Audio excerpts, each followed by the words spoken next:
There are many great things about being a Division I college athlete. I got to play with and compete against some of the greatest golfers in the world that are now household names on the PGA Tour.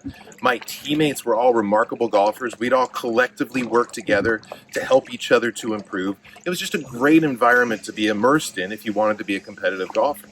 Well, one thing that all student athletes had to do at my college was we all had to take a class on visualization and imagery.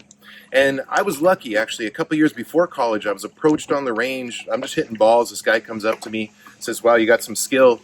Do you want to play competitively?" I said, "Yes." And he says, "Well, I was on the PGA Tour for a few years, and I'd like to share with you some things that I learned." And what he shared with me was visualization and imagery. And so I kind of had a leg up going into college and definitely going into that class that I'd already been training for a couple of years with actually one of my good friends that made it to the nationwide tour. This guy had trained both of us in order to help us with our games, and it was all about visualization and imagery. Well, in that class of visualization and imagery that I was taking in college, one thing that they taught us was how to remain present and how important it is to be present when you're doing anything in life. Well, in golf, because golf is a non-reactionary sport, if I threw a ball at you right now, you catch it because there's a reaction involved. But golf is non-reactionary. So it's very easy to be distracted by either your golf swing or what you did a couple holes ago or the outcome of your round is that you want it to be, or even just going to pick up the groceries. So the idea of remaining present is very important when you do anything in life. And with golf, it can be difficult unless you have a system that you can rely upon.